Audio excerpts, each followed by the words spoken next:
Buenos, buenas horas, estimados estudiantes. Vamos a dar inicio a una clase correspondiente al curso de Física 1, sección 02, vectores. El logro de la sesión es que al finalizar la sesión, el estudiante resuelve problemas de vectores utilizando el álgebra vectorial, obteniendo sus resultados siguiendo una lógica, una secuencia lógica y fundamentada. Antes de iniciar con la parte vectorial, es importante analizar lo que son las magnitudes físicas.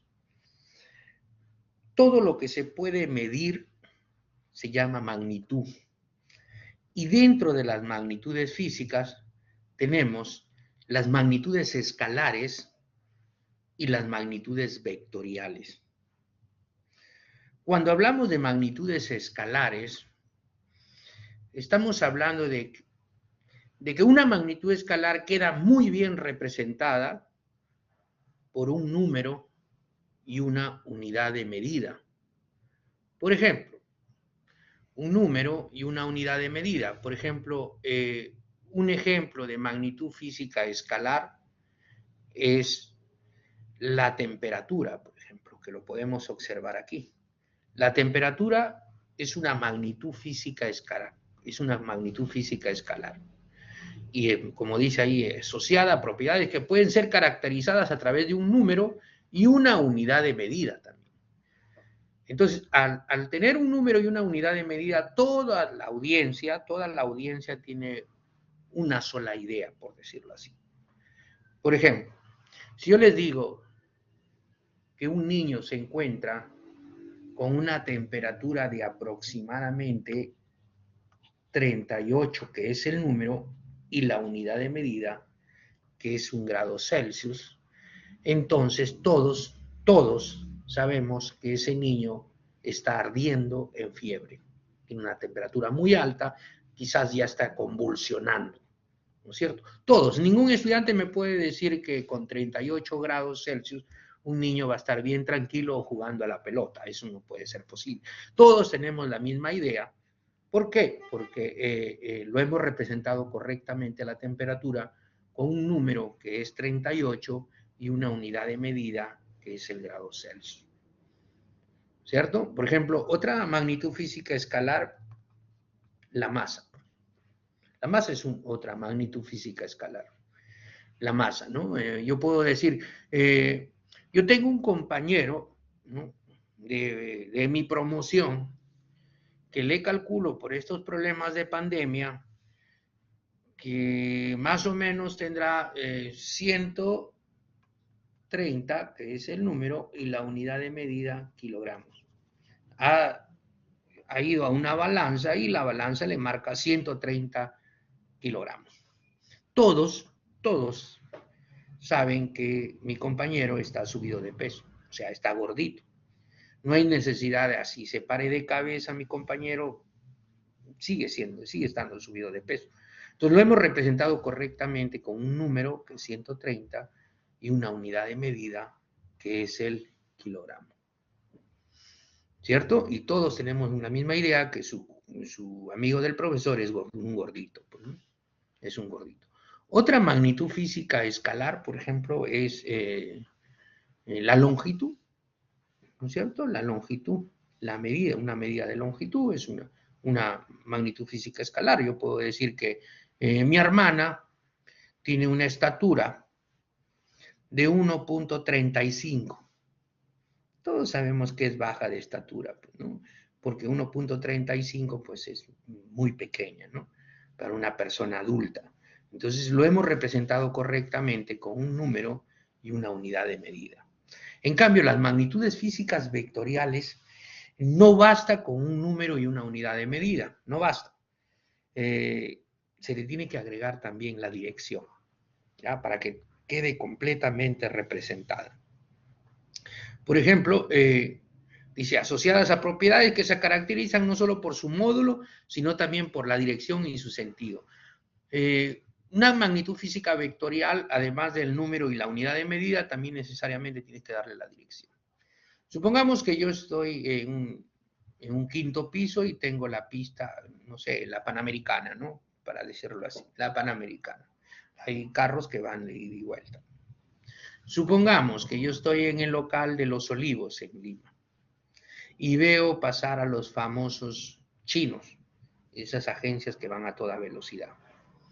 Yo lo veo pasar y les comento que acabo de ver pasar a uno de los famosos chinos, los ómnibus de transporte público chinos que pasan muy rápidamente, y les calculo más o menos que está pasando a 120, que es un número, y una unidad de medida que es el kilómetro por hora.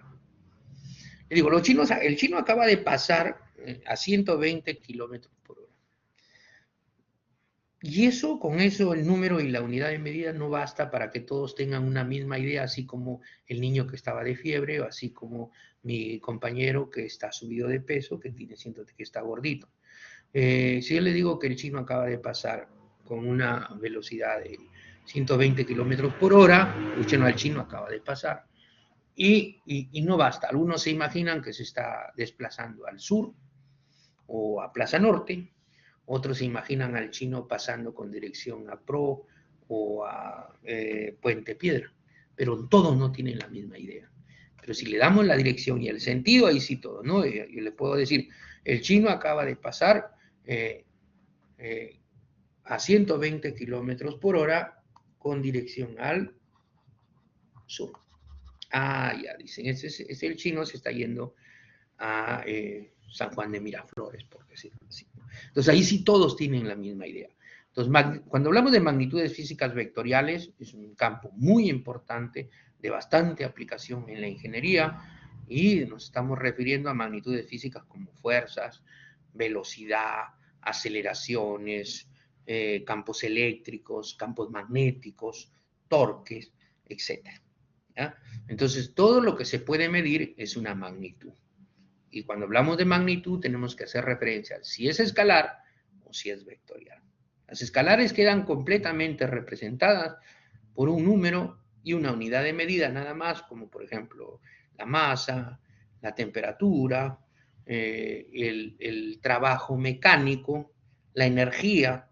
En cambio, las magnitudes físicas vectoriales no basta con un número y una unidad de medida, sino también es necesario adicionarle la dirección. ¿Ah? La dirección. Muy bien. Como por ejemplo la velocidad, la aceleración, los campos eléctricos, los campos magnéticos, etc. Las fuerzas, etc. Entonces vamos a definir lo que es un vector. La teoría, vamos a analizarlo aquí, me dice que un vector viene a ser un ente matemático que me sirve para representar todas las magnitudes físicas vectoriales. Por ejemplo, cuando hablamos de una aceleración, la puedo representar por un vector.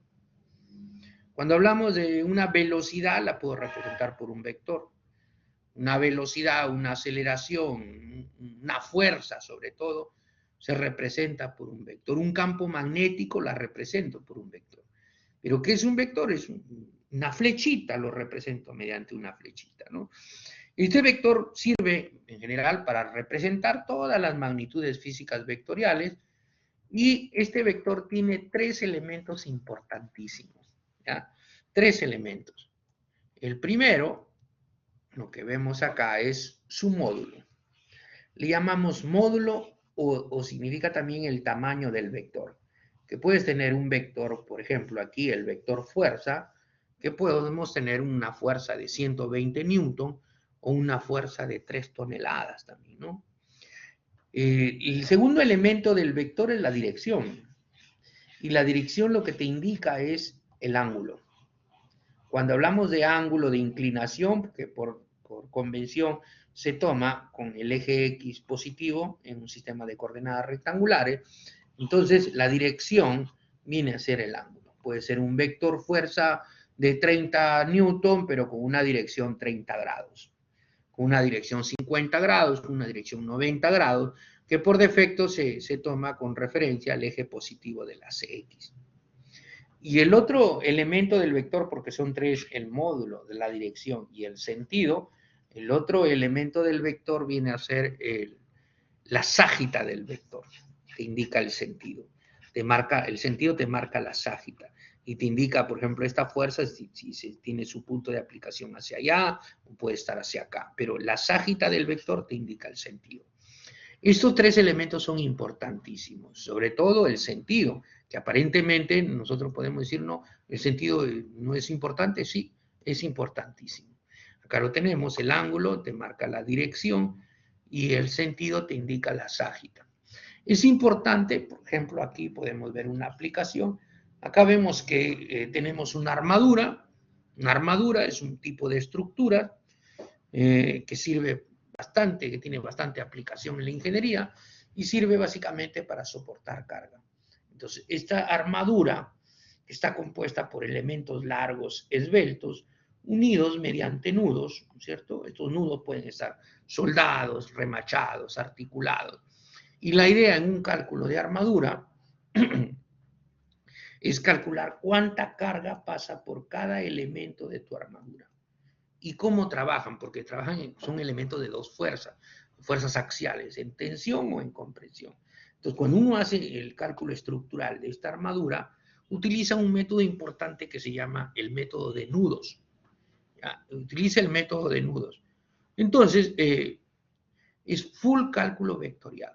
Entonces, basta, lo podemos representar aquí, acá se está trabajando el método de nudos, nudo por nudo se hace el análisis vectorial, y basta que te equivoques en el sentido de una fuerza, en el momento que te equivocas en el sentido de una fuerza y trabajas el nudo siguiente, los resultados van a ser diferentes. Y de ahí te vas al otro nudo y el resultado va a ir cambiando, va a ir cambiando, va a ir cambiando. Y el fin es calcular cuánta carga pasa por cada elemento de tu armadura y si vas a colocar valores incorrectos, lo que vas a tener es una armadura indeseable, por lo tanto, tu cálculo te va a salir muy, muy, muy, muy mal. ¿Cierto? Por eso es importantísimo los elementos del vector, tanto el módulo como el tamaño, la dirección que te indica el ángulo y el sentido que te indica la ságita del vector. ¿Correcto? Entonces son los tres elementos de un vector y los vectores son una especie de flechitas que me permiten representar y operar magnitudes físicas vectoriales. Y estos vectores se pueden trabajar en un sistema de coordenadas en dos dimensiones, por ejemplo aquí, sistema de coordenadas cartesiano, ¿no? El eje X, el eje Y, entonces el origen de coordenadas en dos dimensiones, o puedes trabajarlo también en tres dimensiones, ¿no? En un eje X, un eje Y, un eje Z. El orden, bueno, por convención se toma el eje X en este lado, el eje Y en este lado y el eje Z siempre en el lado vertical, pero ese es por convención. En algunos textos, sobre todo los textos de mecánica vectorial, de estática, de dinámica, muchas veces estos valores del X te lo pueden cambiar también, ¿no? Eso no, el sistema de coordenadas no siempre se puede trabajar en un sistema de coordenadas X, Y, Z cartesiano. También hay otros sistemas de coordenadas, por ejemplo, el sistema de coordenadas curvilínea, el sistema de coordenadas esféricas, el sistema de coordenadas cilíndricas. Eso va a depender de cómo se mueve el cuerpo, ¿ya? ¿Qué tipo de movimiento va a tener? ¿No?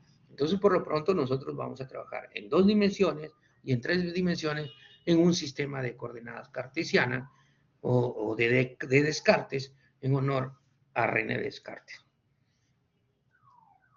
Acá tenemos un vector,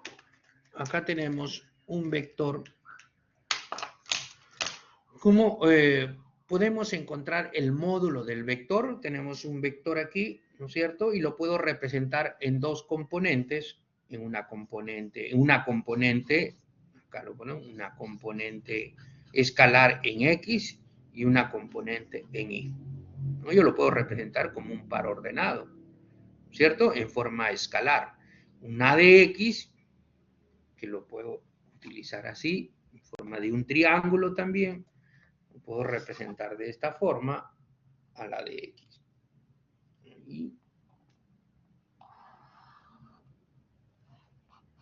¿Cierto? Este sería mi A de X y el otro sería mi A de Y.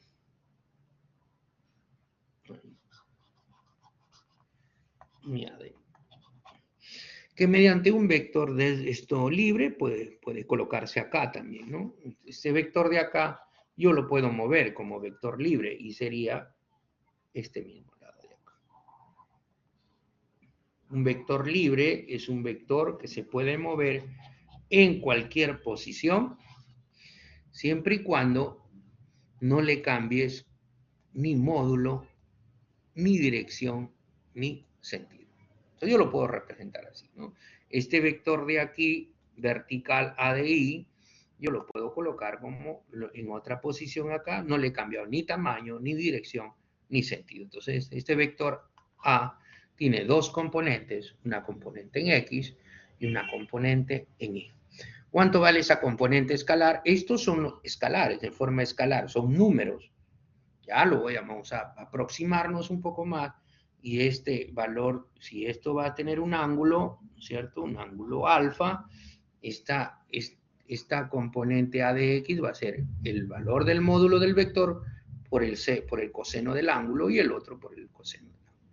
De tal manera que el módulo o tamaño del vector tendría que ser la componente en X, que es un número, un escalar, al cuadrado, más la componente en Y al cuadrado, y a esto se le saca la raíz cuadrada.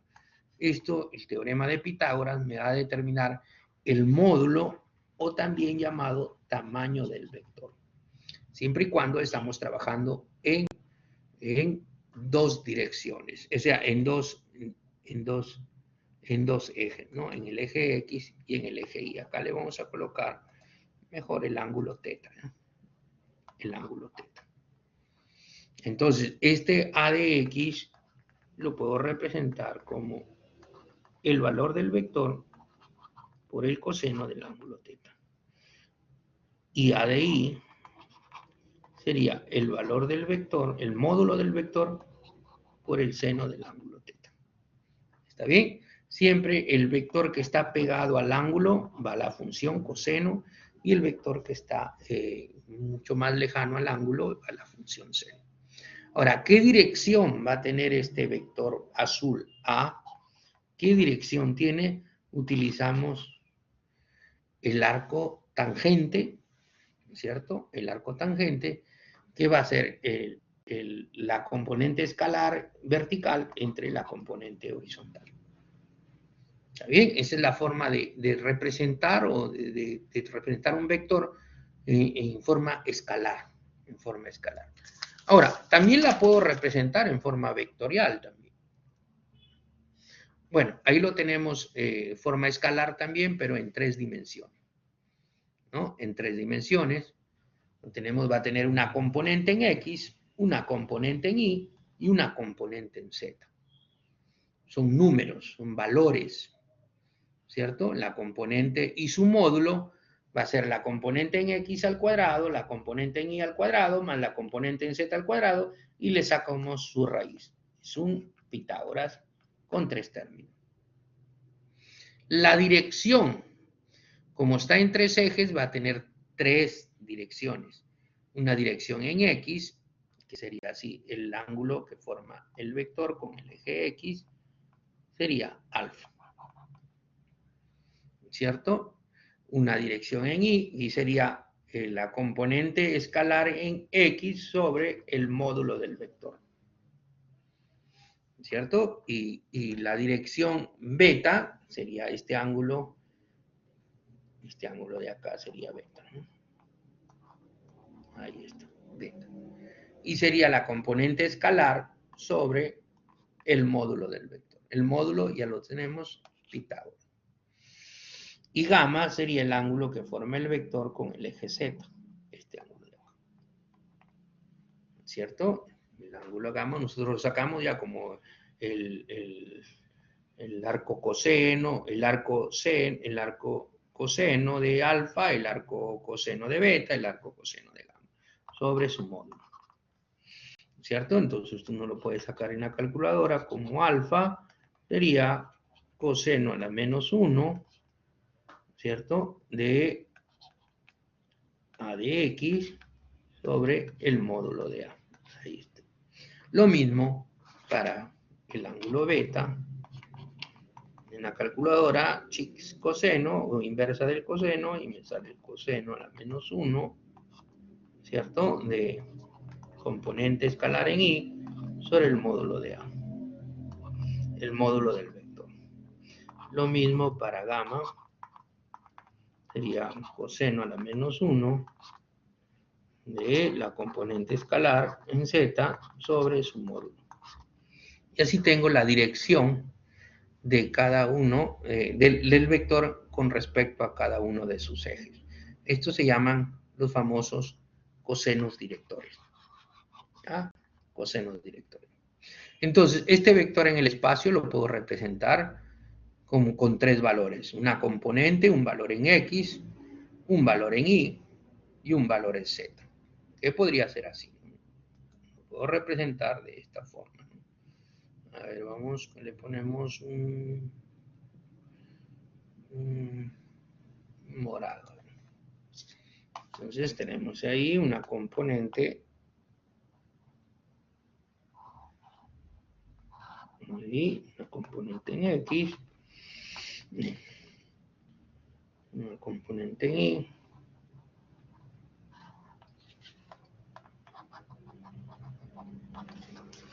y una componente en Z, ¿no?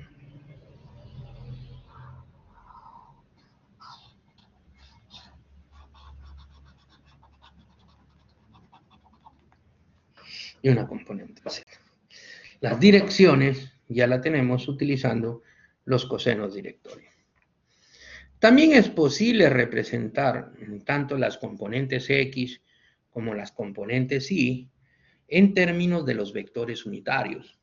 Los vectores unitarios son vectores de magnitud 1, ¿ya? Son vectores de magnitud 1 y sirven para representar, sirven para darle dirección a un vector, o sea, a una fuerza, sirve para darle dirección a una magnitud física vectorial, una fuerza, ¿no? Y los vectores unitarios tienen magnitud 1, como lo estamos viendo acá, y el vector unitario Y que apunta hacia el eje X positivo y menos Y hacia el eje X negativo. J, que siempre apunta hacia el eje y menos J, que apunta hacia el eje menos J. Y K, que apunta hacia el eje Z, y menos K hacia el eje menos Z. Entonces, si yo represento un vector 1, 3, 2, quiere decir que vectorialmente, quiere decir que sería 1 en Y, más 3 en J, más 2 en K. ¿Correcto? Entonces yo lo puedo representar en forma escalar o también lo puedo representar en términos de los vectores unitarios mediante una notación vectorial. Como podemos ver ahí, una descomposición, ¿cierto? Esta es la componente escalar A de X, que hemos dicho que vale A coseno de teta, y acá tenemos la componente escalar en Y, que sería A seno de teta, y su vector unitario en X, y su vector unitario en Y, que es J, ¿cierto? Esto quiere decir que yo lo puedo descomponer, ¿cierto? De esta forma, utilizando los vectores unitarios. Ahí, una de X, y lo puedo subir acá, ¿no?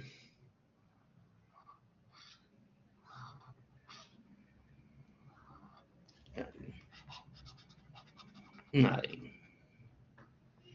Ahí lo tenemos. Ahora, si tenemos, utilizando el método analítico, si tenemos más vectores, lo podemos hacer una descomposición, ¿cierto? Vamos a ver aquí, lo vamos a bajar, mantenemos esto, aumentamos aquí, revisar. Y acá podemos inicio. Acá, ¿no? Le damos esto más gruesor,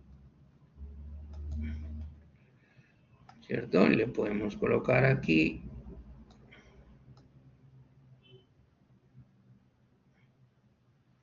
una de X, que sería el azul.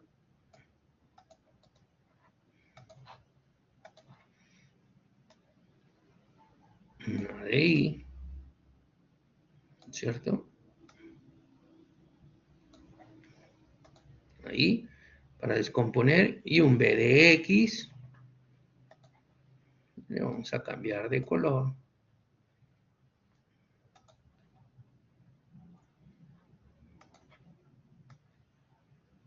Ahí está su componente. Y otro vertical acá.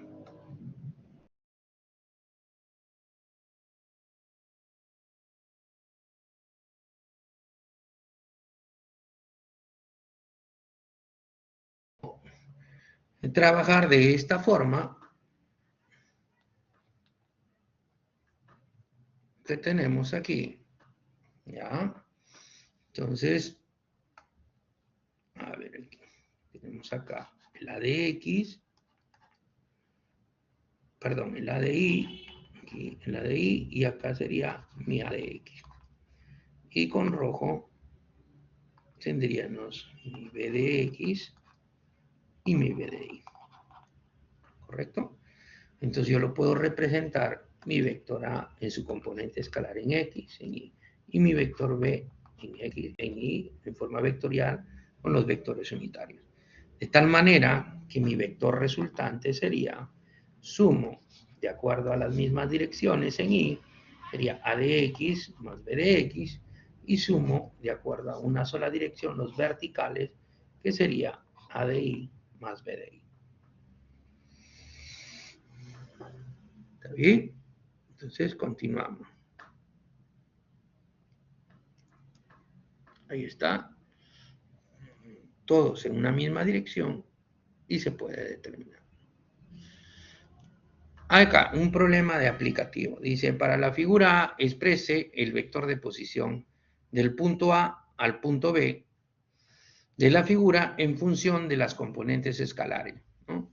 Y exprese el vector de posición del punto B hacia el punto C en función de las componentes escalares.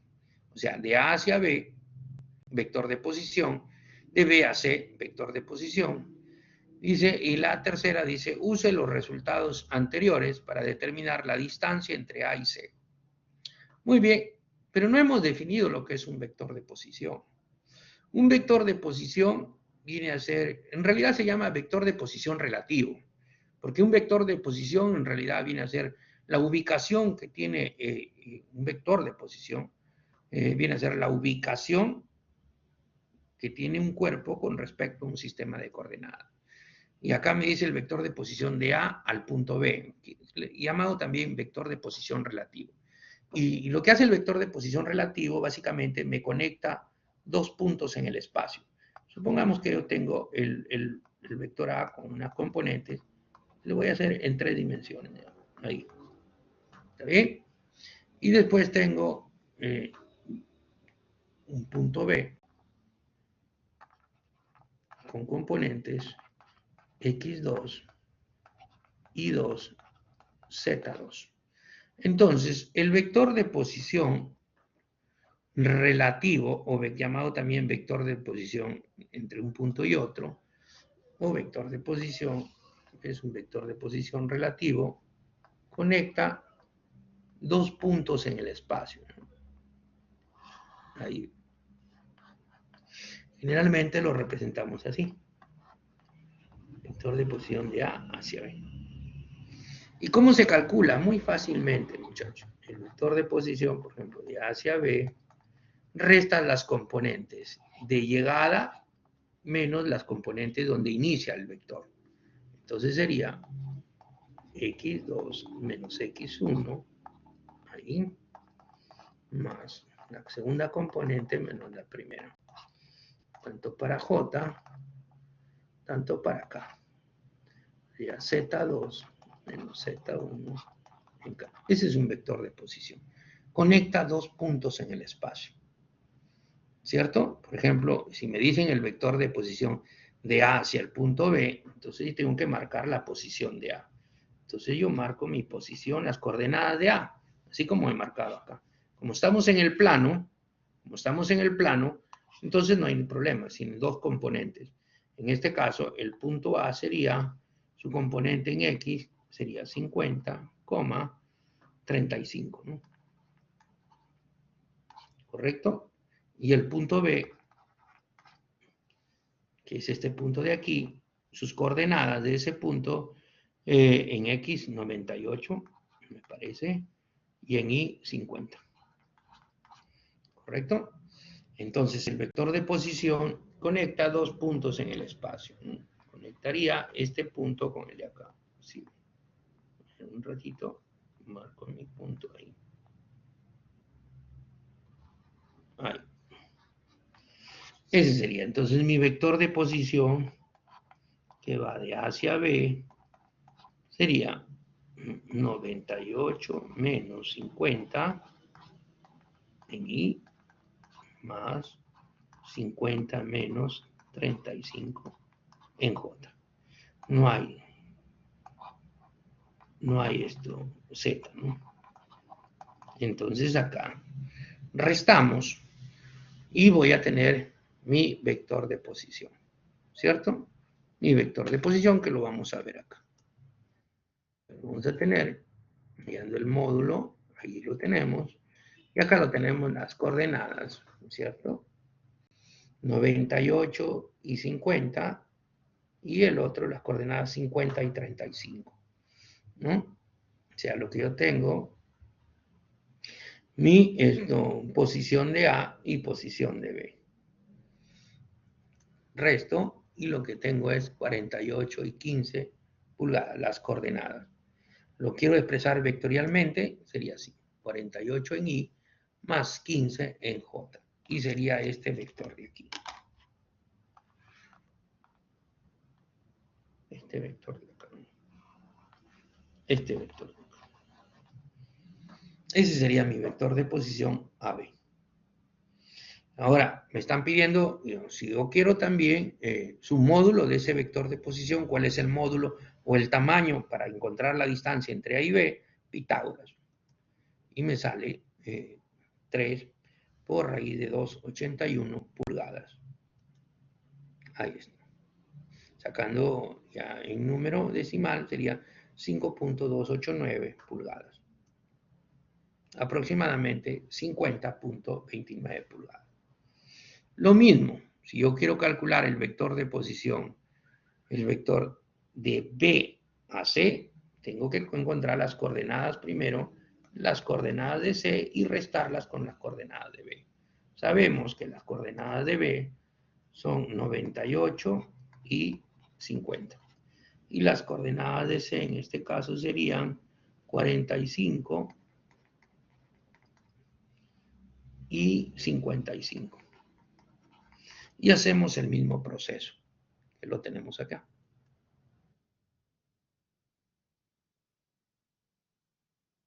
Ahí están las coordenadas de B y las coordenadas de C. ¿Cierto? Las coordenadas de B, que sería las coordenadas de B 95, 98 y 50. B es 98 y 50. Y las coordenadas de C, que serían 45 con 55. Entonces yo conecto dos puntos en el espacio, ahí, que va de B a C, resto C menos B. Y lo que voy a tener, entonces sería X2 y 2, y esto sería X1 y 1. Resto 45 menos 98, tengo un valor, 55 menos 50, tengo otro valor. ¿Cierto? Resolvimos, lo puedo representar en forma en componentes de vectores unitarios. Puedo sacar su módulo también. Y lo que voy a tener es una aproximación de 53.24 pulgadas. Puedo encontrar la distancia también, ¿no? Que es 53.24 pulgadas. Ahora, lo otro sería usando los resultados anteriores para determinar la distancia del punto A hacia el punto C. Muy bien, entonces ya tenemos los vectores, las coordenadas de A hacia B y de B hacia C. Yo puedo calcular también de A hacia C utilizando la suma de vectores. Yo puedo decir que el lado AC es igual al lado AB más el lado BC. Tengo sus componentes. Nuevamente aplico el concepto de vector de posición y tengo en forma vectorial 5i más 20j. Saco su módulo y lo que voy a tener es que el lado AC es 20.62 pulgadas. 20.62 pulgadas.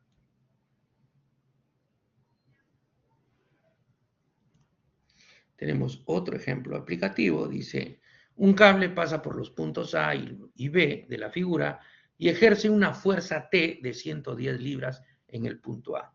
Vamos a ver ahí.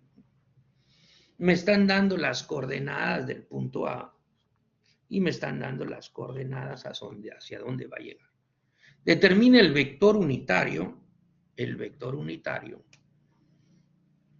¿cierto? Determina el vector unitario que va desde el punto A hacia el punto B.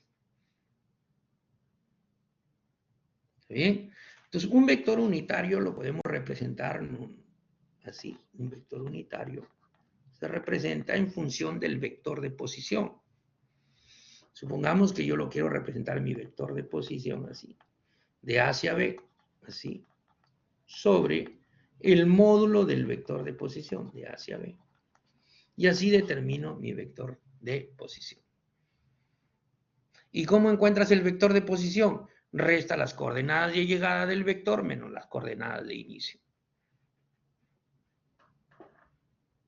Lo restas las coordenadas de llegada y de inicio. Por ejemplo, ¿cierto? Aquí, por ejemplo, mi vector de posición de A hacia B sería 8 menos 2 para I, menos 1, ¿no es cierto? Menos 5 para J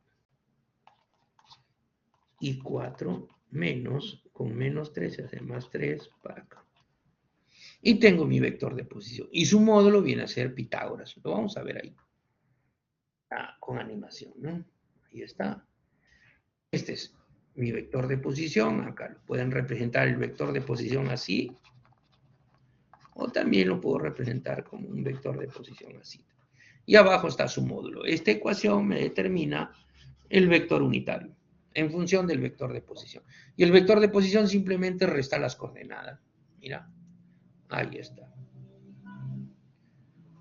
En X, 8 menos 2, 6 en Y.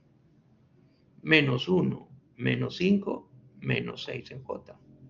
4, con este menos y este menos se hace más. 4 y 3, 7. 7 en K.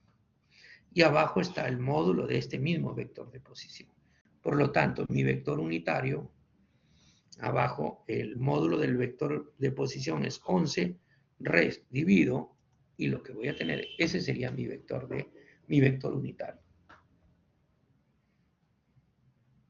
Bien, ese sería mi vector unitario.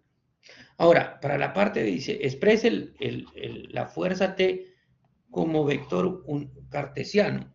O sea, lo que a mí me están dando es que el módulo de la fuerza, el módulo es 110 libras. Lo que a mí me dicen que exprese esto en forma de un vector cartesiano, o sea, en IJK. Y eso es muy sencillo, porque yo puedo decir que este vector, esta fuerza T como vector va a ser igual a su módulo por el vector unitario. Y ahí lo transformo a un vector cartesiano. Así, me observan. Bueno, Acá está en quebrado y acá está en decimal, ¿no? Si le sacas el módulo te va a salir 1, pues porque el vector unitario tiene el módulo 1. Y acá en la segunda parte exprese la fuerza T como vector cartesiano. Acá está. Esto sería el módulo multiplicado por el vector unitario. Que en realidad este vector unitario, ¿no es cierto? Este vector unitario no es más que tu vector de posición de A hacia B sobre el módulo del vector de posición. Eso, que ya lo hemos sacado en la diapositiva anterior. Multiplicamos y tenemos la fuerza de 100 libras, que lo tenías acá como módulo, ahora lo tienes representado como un vector cartesiano. ¿Está bien? Entonces, esto es cuanto podemos avanzar en este video aplicativo de la semana 2 del curso de Física 1. Muchas gracias.